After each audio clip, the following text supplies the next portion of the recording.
Let me introduce Emily, a small town girl, well at least what she finna be. Her dad came from Georgia, met her mom up in Tennessee, and they moved down south to buy some land out in Wimberley. Her mother lived in church because her husband was a preacher, and they chose to homeschool, that way the others wouldn't reach her.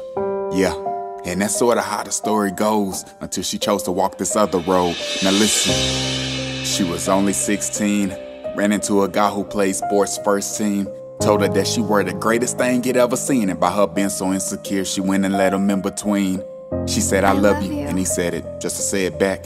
And plus he knew the condom broke, but he ain't saying that. And everything they did that night, she kept replaying back, and told her girl she thought were friends, I'm putting on baby fat. Yeah, but they were glad and they laughed at her, cause she was just so innocent and they were mad at her. But she was pregnant and not knowing what to do. She tried to reach out to this guy, but he kept acting brand new.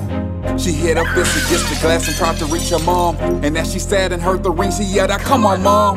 Blood rushing down her hand, she ran to wrap her thumb, dealing with insanity, panicking from one night of fun. Now she lonely, anxiety done kicked in, pacing back and forth cause she ain't never felt so fenced in, thinking if I left then he'll call because I'm missing. Man, it's the type of stuff that happens when you try and fit in. But anyways, she called him once again, in a moment he ain't answer, she went and took her father's Benz, running about 100 wheels, shifted from the wind. Then she saw the hydroplane, and this could be a bitter end. She gained control, hit the brake and finally slowed down. With heavy breathing, boy, she thought too many folks around. Then continued on her way. Should I call? But I did. He didn't pick up. I'ma lose it. Let me call anyway. And she did, but this time got rejected. Sent it straight to voicemail, something highly unexpected. By now she knocking at his door searching for closure. He done shut his Facebook page down one day after he exposed her. Yeah, porch light came on, door opened up. Don't mean to bother, is Jerry home? Nah, I ain't seen him in about a week. Have he tried his phone? And then she broke and began to cry. Hey, come in, darling, there's something wrong. But she's so caught up in love that she won't tell the truth. Plus she been bleeding for about 2 days, her face turning blue. Something about her wasn't the same, and she can tell, cause when she looked into that mirror, yo, she asked herself, who are you? I guess reality had set in.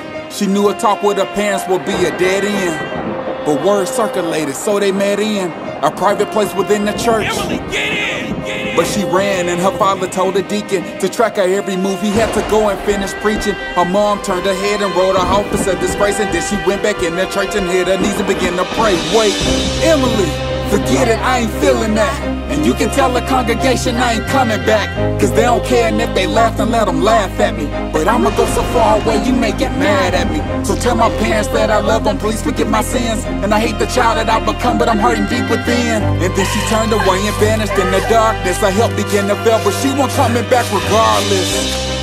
Lord, I'm sorry, I can't do this. I feel I failed you even though I had the blueprint. And then she ran it through her phone across the median, and she heard a ringtone that sound like Jerry's breath of speeding again. A quick debate whether to take her chances, but she had longed to hear his voice, and so she took her chances. As she ran into the street, she heard a sound, and she went after her phone, took a knee and turned around.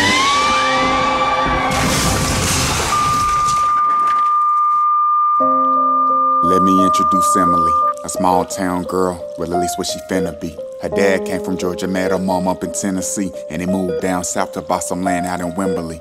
Her mother lived in church because her husband was a preacher, and they chose to homeschool, that way the others wouldn't reach her. Yeah, and that's sorta how the story goes, until she chose to walk this other road. Now listen. Now listen. Now listen.